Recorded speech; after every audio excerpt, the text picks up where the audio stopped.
Sorry ass DJ.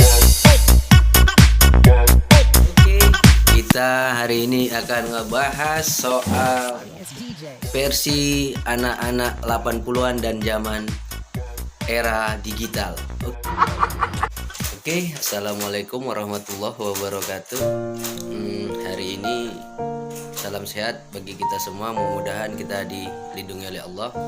Dan hari ini saya akan ngebahas bedanya anak-anak di tahun 70-an sampai tahun 80-an ke atas dan dengan beda era digital yang saat ini yang kita lihat. Oke, kalau zaman 70 80-an anak-anak itu semua permainan, semua apa yang kegiatan itu secara original, secara manual, secara apa yang nampak di mata mereka itu bisa menjadi suatu hal yang untuk bermain. Nah, itu akan jauh lebih baik, kreatif, sehat dibandingkan dengan zaman anak-anak era digital sekarang ini yang bermain dengan smartphone, baik itu dengan aplikasi Lucky, baik itu TikTok.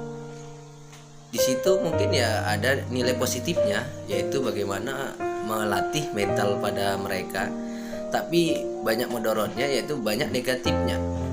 Yang pertama menurut saya negatifnya yaitu anak-anak jadi males belajar dengan secara manual, secara apa yang kreatif mereka, apa yang mereka lihat di depan mata mereka itu tidak ada manfaatnya. Mereka hanya bereksperimen di depan kamera ataupun di depan smartphone mereka. Dan yang kedua negatifnya sih mereka dituntut nih pola pikir secara dewasa sebelum waktunya. Seharusnya di usia dini, di usia mereka itu bermain, berinspirasi, sehat. Tapi sekarang mereka dituntut dewasa, yaitu dengan bereksperimen di kamera, dengan aplikasi-aplikasi yang sekarang nih wah begitu sangat menggelegar ya. Begitu aplikasi banyak deh, bisa kita lihat sendiri. Nah, disitulah nilai-nilai negatif yang ada. Dan di sini juga banyak, malah kebanyakan orang tua yang membimbing untuk bermain itu gitu. Kalau zaman tahun 80-an dulu orang tua pegangnya kayu atau rotan. Anak-anak tuh kalau nggak mau belajar, nggak mau apa, tuh sambelnya rotan atau sapu. Kalau sekarang anak-anak dididik dengan handphone, smartphone di era digital ini. Nah, di situ perbedaannya sebegitu besar. Nah, ini saya kasih lihat di sebelah kanan saya ada sebuah video, yaitu anak tahun 70-an yang bagaimana mereka bermain dengan apa yang mereka lihat. Dan di sebelah kiri saya, atas saya ini ada anak-anak era tahun 2000-an, era digital deh. Nah, mari kita lihat video era 70-an.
Itu tadi cuplikan video era tahun 70 80-an yang begitu anak-anak bermain senang dan kreatif dan banyak gerak, mereka sehat.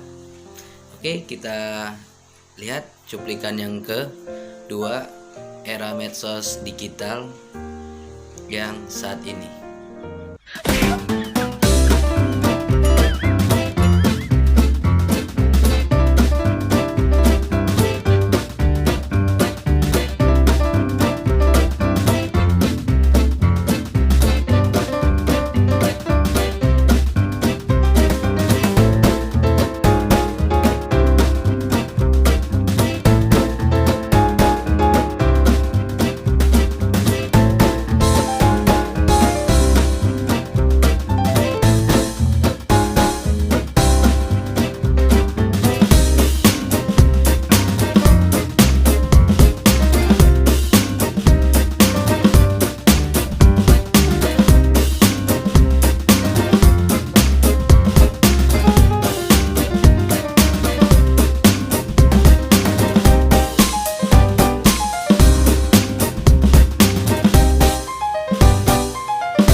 Oke, kita lihat video yang kedua tadi.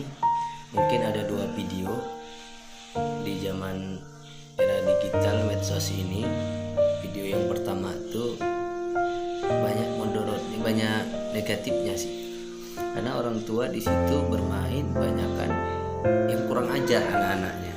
Ada yang mukul kepala orang tua, banyak deh yang lain. Dan yang kedua, video yang di atas itu masih banyak anak-anak SD, SMP yang berkelakuan seperti ya orang dewasa gitu. Banyak yang pacaran, yang apa deh gitu.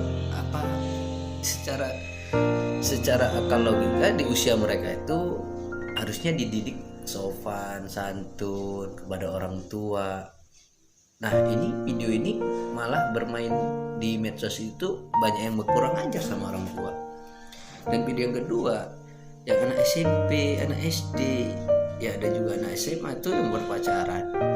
Ya seharusnya mereka harus konsentrasi, dididik, disekolahkan untuk berkonsentrasi, belajar, untuk mencapai cita-cita, kelak nanti bisa menjadi yang lebih besar, untuk berbakti kepada negara, ya terutama pada bagian kedua orang tuanya. Nah, dengan adanya media sosial yang begitu banyak aplikasi, didikan mereka bukan ke situ lagi, tapi pacaran, masih sekolah ya saya bilang tadi, dewasa sebelum waktunya mereka. Ya kita lihat aja banyak sekarang anak SMP, tamat SMP, ya anak SMA, tamat SMA, mereka nikah cepat. Ya terkadang mohon maaf tanda petik ada yang hamil duluan. Sudah gitu makanya banyak yang cepat perceraian di usia muda. Itu tadi karena pendewasaan itu terpaksa gitu. Mereka dipaksa untuk dewasa. Nah, dari kesimpulan dua video ini tinggal bagaimana kita sebagai orang tua untuk mendidik anak kita jauh lebih baik gitu. Ya memang sih di zaman era sekarang ini kalau kita tidak mengikuti medsos atau era digital smartphone sekarang ya memang kita ketinggalan. Tapi ya bagaimana kita untuk mengarahkan itu semua untuk yang lebih baik, ya baik untuk belajar situ medsos banyak, bukan untuk yang hal yang seperti itu.